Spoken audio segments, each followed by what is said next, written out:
On a console replete with run-and-gun classics like Mega Man and Contra, Journey to Silius feels like it was always destined to be remembered as a lesser example of the genre on the Nintendo Entertainment System. Tack on the fact that the game was a late NES release, making its way from Japan, where it was originally known as Rough World, to North America in September of 1990. This was a mere 2 months before the launch of the much-hyped follow-up to the NES, the Super Nintendo Entertainment System. Who would care about Journey to Silius when hype for the 16-bit console filled the pages of gaming magazines? Together with the juggernaut that was the launch title Super Mario World, the SNES hit the airlock release button and sucked all the oxygen out of this sci-fi run-and-gunner. Sunsoft, the game's developer and publisher, bought stunning single-page advertisements in magazines from the month of its release all the way through to the end of the holiday period, and they tried to generate enthusiasm for the game using a gloriously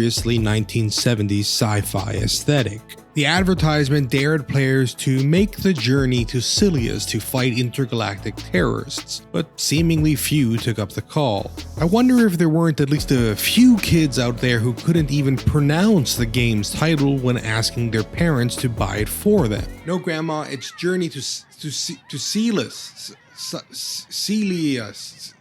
You know what, just get me Paperboy. In the end, even the game's retro-futuristic styling and marketing campaign wasn't quite enough to save it from falling into 8-bit obscurity. Despite the fact that Journey to Silius is, in my opinion, one of the slicker-looking NES games ever made, even by the high visual standards of Sunsoft games, it just might have been too hard for gamers to feel enticed by it when you flip through the covers of magazines and compared the kinda crummy screenshots peppered in reviews of the game to pictures from the NES's 16-bit younger brother. The GamePro review from November 1990 is representative of attitudes at the time. It gives the game a positive but mixed score, ultimately finding that Journey to Silius's too easy gameplay just can't keep up with its great graphics. I'd never as much as seen Journey to Silius at Toys R Us growing up, but if I had, I would have jumped in. I'm a sucker for run-and-gun games, and especially for ones with a retro-future sci-fi aesthetic. When recently browsing through my collection of backlog NES games, that beautiful cover art reminded me that I'd been putting off playing the game for far too long. So I put on my space boots and strapped myself in for the first time. This isn't quite the adventures of Dusty Maxwell, but we're going space exploring all the same. Subscribe to the Select Gaming and hit that notification bell to keep up to date with all our latest videos. This is Journey to Silius for the Nintendo Entertainment System. The time is the future. The year 0373, in a period in history where humanity has colonized the far reaches of the galaxy. Jay's father, a colonial scientist, has been killed in an apparent accident on Silius star system colony number 428. When he finds a floppy disk containing a message from his father, a message warning that it was terrorists responsible for his death on the colonies, Jay sets out to exact his revenge and then complete his father's work on Silius. This story is told by way of opening cinematics with details somewhat fleshed out in the game's manual. You play as Jay and shoot your way Mega Man-like through a deserted space colony and underground concourse before diving into the belly of the beast, the terrorist headquarters, spaceship, and vehicle factory, slowly dismantling the organization's logistical capacity to wage war on the colonies before destroying them entirely.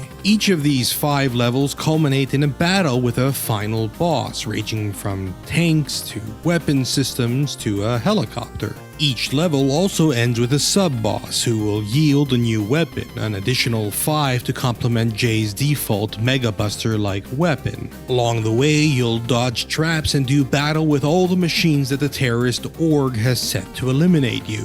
There is hardly an instance in which Journey to Silius is discussed in a venue such as this without it being also mentioned that the original plan was to base the game on the 1984 film The Terminator, and that the rights to the film were ultimately lost towards the end of development.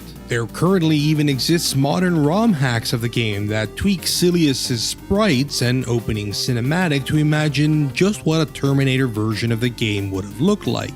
In truth, you don't even need to look at ROM hacks to see the influence. The first level looks distinctly like a devastated dystopian Los Angeles, or let's be honest, the automotive hellscape that is current modern-day Los Angeles. And the game's final boss looks more than a bit like a T-800.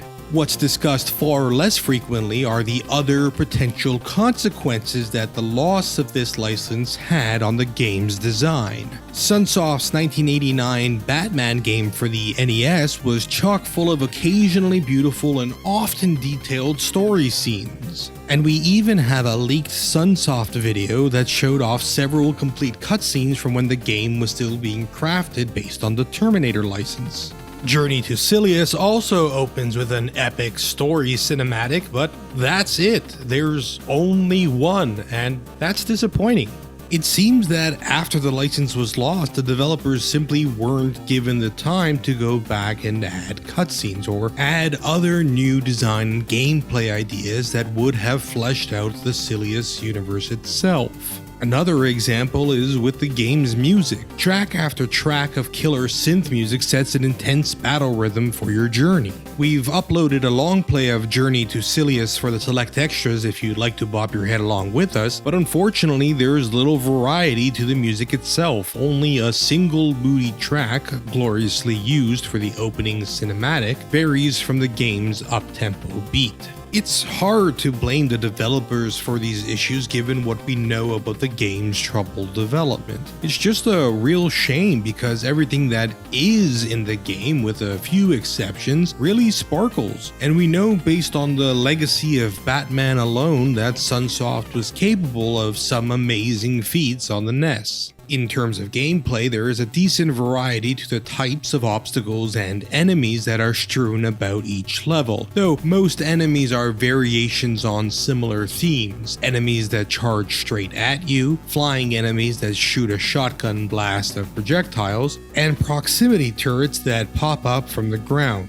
The final mission breaks the mold of the rest of the game and forces you to navigate conveyor belts in an auto-scroller level. I generally don't like auto-scrolling levels in platformers, but its inclusion in Journey to Silius was actually a quite nice change of pace from what came before it, a good design swerve to conclude the game. Visually speaking, each level is busy with added artistic details. My one complaint is that the game's levels feature a lot of the same color tones, lots of blues and greens with only occasional variation, as in the red sections of certain levels. This makes sense from the perspective of creating a cohesive world, even if that comes at the cost of levels seemingly blending one into another. A real design high point for this game is the sprite work and animations. Enemy motion is mostly smooth and detailed, albeit not at moon crystal levels, and your character Jay moves well and is responsive, even if his design itself is more generic than his blue bomber counterpart.